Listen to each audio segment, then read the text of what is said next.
Hi, I'm Jennifer King, and today we're going to talk about tort liability and how that pertains to the educational setting and K through 12 schools. So, what is tort liability? A tort is a civil wrong for which a remedy may be obtained, and that's usually going to be in the form of monetary damages. So, there are intentional torts, which have intent or willfulness. And then there are some of those things named here, like assault and battery, libel, slander, false imprisonment, trespassing, among others. And then some unintentional torts, otherwise known as negligence. Those have to do with like not providing a standard of care. So basically, like if you're in healthcare or education, there's a standard of care expected of you for those that you are in charge of. And failing to do so is called a breach of duty.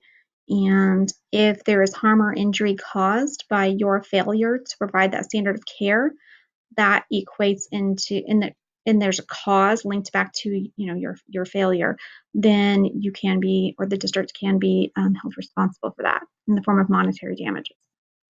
So we're going to talk about some cases in which those went to court and see how they came out. So the first case is in Millard, Nebraska. Over $21,000 were awarded for medical expenses, disfigurement, and pain and suffering. This is a case in which students were playing a game called London Bridge in a music class, and a first grader was hurt when he was swung too hard by students and released into furniture in the room, and sustained a significant laceration to his eye that has some lasting damages to resulting like headaches and things like that. So to be proactive, there should have been more staff supervision. These were first graders that were engaged in a physical activity. It was very much foreseeable that this, not that this specific thing could happen, but that someone could get hurt. There should be policies for physical games. There could be classroom cameras. And while in this situation, because this was several years ago, this teacher was not on her phone or texting. Today, most likely, if it were a situation where the teacher were not watching students to the degree that they were expected, the phone is going to be the most likely thing that's going to be looked at. Is were they on social media, or were they using their phone for some purpose other than like recording the class? So basically, so staff supervision,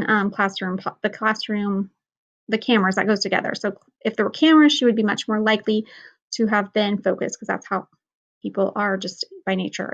They know there are cameras, they know they're being watched, then they're going to be more in tune with what they're supposed to do.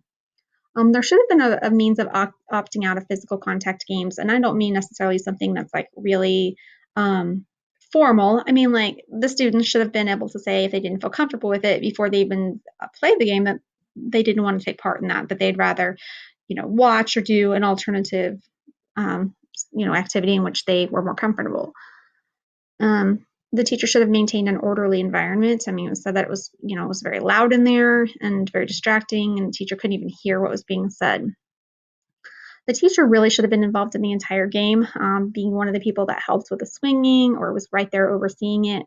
But at the very least, the teacher should have been demonstrating to the extent at which that swinging type thing was supposed to take place.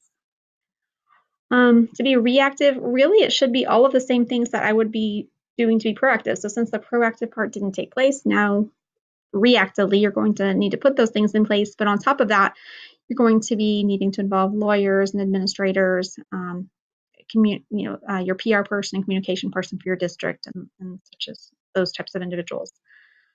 Ethically, some training is needed apparently here for some, for staff supervision and how engagement in these types of games. Policies need to be set, and there needs to always be ongoing risk management, risk assessment, risk management. So that's something that needs to happen, is some training in that, and the district or the building maybe needs to improve how they're doing that.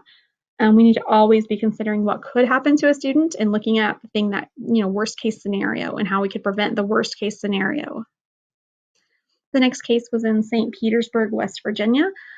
This is a case where these students were actually the age of high school juniors and seniors, but they weren't in a traditional high school setting. They were in an alternative school setting. So there wasn't an expectation there that they behave in a more mature fashion, I guess. This is not like a a typical high school. What happened here was that the one student was using language that was inappropriate and instigating a fight with a student, and that student asked him to stop a couple of times, and the student didn't, and he ended up punching him. So the teacher was not in the classroom at the time, but she was just right outside of the classroom, a few steps, taking part in an activity that was for the class. And it was something they do routinely, and it was something involving rewards. It wasn't like she was out there doing something of a personal nature. She was doing something they typically, do. But some things that could have stopped that from happening were the staff supervision. I mean, the staff, being always present in the room. So like the reward systems could have been an alternate reward system that happened in the classroom. Again, cameras. And in this situation, I really feel like if you're going to have an alternative school, hopefully today there are cameras in all of those classrooms, because a lot of those students who start attending alternative schools are there because of some social, emotional, and behavioral issues. So really, we should have a level of expectation that this kind of thing may happen more frequently in that kind of setting.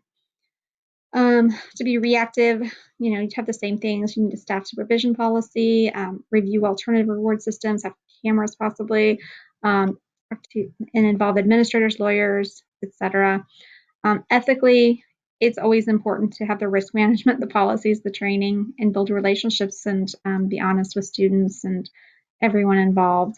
But in this case, ultimately, the district was found not liable because of the age of the students and the level of expectation, and also the fact that the one student kept provoking him. It wasn't impulsive or childish behavior. In Anchorage, Alaska, the district was charged $4.5 million in damage, as well as $180,000 for emotional distress to the family, because a kindergartner, was running towards his mom after school, tripped and fell on a stick that was sticking up from some areas that were not cleared properly, and went through his eye and into his frontal lobe, causing some permanent damage. Be proactive. That path should have been cleared, but because it wasn't really, I'm kind of running my proactive and reactive together here, but because it wasn't, I would definitely at this point be looking at what else in my district or my building needs to happen. Because if we were negligent in this, what else are we being negligent about? We're obviously not doing the things we should be doing. So clearing the path. I also think policies regarding dismissal would be necessary, or that could have possibly helped, because he was running towards his mom after school. If they had been walking in lines, or the teacher held their hands, or whatever the case might be, then this could have been prevented. And then using an alternative exit. So like if, say, they knew this was here, but they had somebody scheduled to come and get this cleaned up, or, looking at it reactively now while we get this cleaned up, the suggestion would be to use an alternative exit. At this point, you'd have to do all those things and involve your administrators, lawyers, PR and communications people. And then the biggest thing here is risk assessment. Just always looking at what could possibly happen in the worst possible case scenario, and listening to people who bring up the possibilities, like, hey, somebody could do whatever here. You really need to have that taken care of, like taking that seriously and actually doing it, because they're probably right. And the last case happened in Wichita, Kansas, and the district was not found negligent. This is a high school case. In gym class, they had a springboard, which is traditionally used more in like a gymnastics type setting. Student jumped up to touch a basketball rim, fell, and broke his arm. The reason the district was found not negligent was the student was at the age where they would know better than to do this kind of thing. Wasn't really that the staff was negligent, I guess, so to speak, but some things that you could do to be proactive would be, you should have staff supervision, even though they're high schoolers, and that could have helped, even though it wasn't required necessarily. They should not have equipment out that shouldn't go with that type of game. They should have equipment usage policies. And then keeping the students busy and meaningfully engaged will go a long way toward preventing this kind of horseplay. And then being reactive, doing the same types of things, and then considering ethics and risk assessment.